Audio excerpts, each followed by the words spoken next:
பூமியில இருக்க மரங்கள் அப்படிங்கிறது என்னமோ ஒன்று தான். ஆனால் சீசனுக்கு ஏற்ற மாதிரி தன்னைத்தானே மாற்றிக்குது. ஒரு சமயம் வந்தது அப்படின்னா இலைகள் எல்லாம் உதிர்த்து வெறும் மரமாக நின்றுது.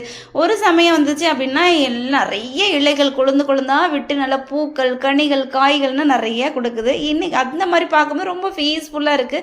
ஸோ அந்த மாதிரி நேச்சரை பார்க்கும்போது ரொம்ப பேத்துக்கு ரொம்ப பிடிக்கும். ஸோ இன்றைக்கி எனக்கு ரொம்ப பீஸ்ஃபுல்லாக இருந்தது. ஏன்னா வந்து சனிக்கிழமை அப்படிங்கிறனால பாப்பாவுக்கு ஹாஃப் டே ஸ்கூல் தான் இருந்துச்சு. ஸோ லஞ்ச் தேவையில்லை, அறக்க பறக்க ஓடவும் தேவையில்லை, ரொம்ப பொறுமையாக ரிலாக்ஸாக அப்படி தான் கிளம்ப ஆரம்பித்தோம்.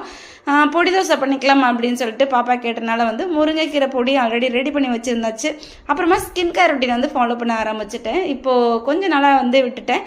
ஸ்கின் கேர் ரொட்டீன் ஃபாலோ பண்ணும்போது நமக்கே வந்து ஒரு செல்ஃப் கான்ஃபிடன்ஸ் வந்து கொஞ்சம் அதிகமாக இருக்கும்போது எனக்கு ரொம்ப ஹாப்பியாக இருக்குது. ஸோ கண்டிப்பாக வந்துட்டு ஹவுஸ் ஒய்ஃபாக இருக்கிறீங்க அப்படின்னா கண்டிப்பாக உங்களை நீங்களே டேக் கேர் பண்ணிக்கோங்க. ரொம்ப உங்களுக்கு வந்து செல்ஃப் கான்ஃபிடன்ஸ் அப்படிங்கிறது வந்து நிறைய கிடைக்கும். ஸோ அதுக்கப்புறமா என்ன, தோசைக்கு வந்து மாவு எடுத்து வெளியில் வச்சுட்டு கொஞ்சமாக தண்ணி குடிக்க வச்சுட்டு பாப்பாவையும் ப்ரெஸ் பண்ணி கிளம்ப வச்சாச்சு.